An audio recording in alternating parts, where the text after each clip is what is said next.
भारत हमारा देश है, ये धरती इस्लाम की जाए पैदाइश है, ये मुसलमानों का पहला वतन है। इसलिए ये कहना, ये समझना और ये बोलना कि इस्लाम बाहर से आया हुआ कोई मजहब है, ये सरासर गलत और तारीखी एतबार से बेबुनियाद है। दूसरे का माल अपना बताना हर किसी को अच्छा लगता है। अगर ये आपका है तो मेरा प्रश्न ये है, ये एक पुस्तक है नल चंपू, इसका नाम है,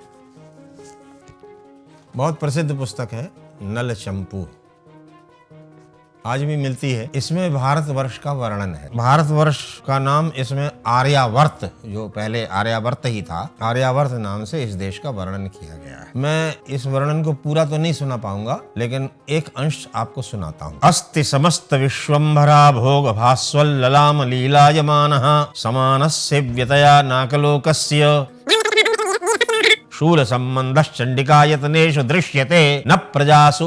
ऐसा वर्णन मदनी जी आप अपने, जिसको आप धर्म कहते हो, उसकी पुस्तकों में, अपने साहित्य में इस देश का ऐसा वर्णन आप बता दीजिए, हम मान जाएंगे ये देश आपका है। नहीं बता सकते। आपके ग्रंथों में जिन देशों का महत्व है, मक्का का होगा, मदीना का होगा, इस देश का नहीं। इस देश का महत्व वर्णन इसमें किया है। मैं 2-4 वाक्यों का हिंदी अनुवाद आप लोगों को सुनाता हूँ कि इस देश में निरंतर धर्म कर्म के उपदेश से लोगों के समस्त व्याधि शांत हो गई। पुरुषायुष जीविन्यः, एक पुरुष कितने दिन जीता है? 100 साल। 100 साल से पहले कोई मरता ही नहीं था, ऐसी प्रजा थी। सकल संसार सुख भाज प्रजाहा, समस्त संसार में प्राणियों को जो सुख मिलता है वो सुख यहाँ के लोगों को मिलता था। इसी को इन्होंने समझाया है, बहुत अच्छे ढंग से समझाया है, साहित्यिक।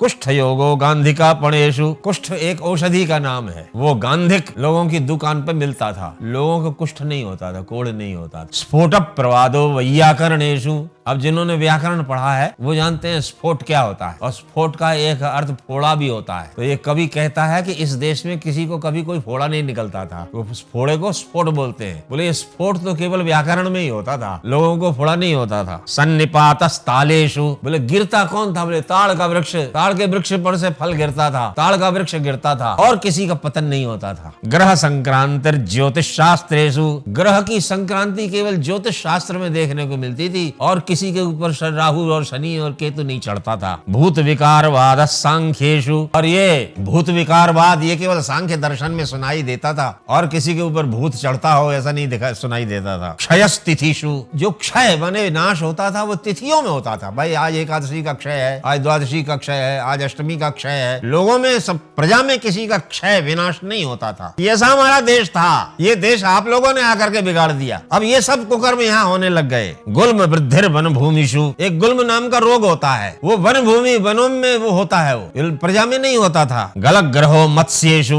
गंडकोत्थानम पर्वत वन, ये सब तरह तरह के रोग हैं। तो ये रोग इन जगहों पर होते थे, प्रजा में नहीं होते थे। बहुत लंबा चौड़ा इसका वर्णन है। नास्ति सा नगरी यत्र न वापी न पयोधरा दृश्यते न च यस्त्र स्त्री न वापी न पयोधरा। बहुत यत्र गृहे गृहे गौरी स्त्रियः, जहाँ घर घर में स्त्रियां गौरी होती थी, गौरी होती हैं, ऐसा वर्णन किया है। महेश्वरो लोका, यहाँ का लोक महेश्वर है। सश्री का हरयः पदे पदे धनदा संति लोकपालाः, यहाँ लोग खूब धन दान करने वाले लोग होते थे। केवलम न सुराधिपो राजा न च विनायकः कश्चित् देशः पुण्यतमोद्देशः, लिखा है ये देश सबसे पुण्यतम उद्देश्य है। कस्यासौ न प्रियो भवेत्, कौन है जिसको ये देश प्रिय नहीं लगेगा? बात तो सही है, इसीलिए तो आप इसको अपना मानते हो, क्योंकि ये देश बड़ा समृद्ध था, बहुत धन धान्य से भरपूर था। तो दूसरे का माल अपने कहने को तो हम भी कहते भाई है। अंबानी अडानी, हमारा भी उसका अंटाली का जो बनाया 5,000 करोड़ का, वो हमारा भी उस पर अधिकार है। कहने में क्या जाता है, लेकिन आप सिद्ध करके बताओ तब जाने हम। देखते रहिए धर्म की आवाज। धर्म की आवाज चैनल को सब्सक्राइब अवश्य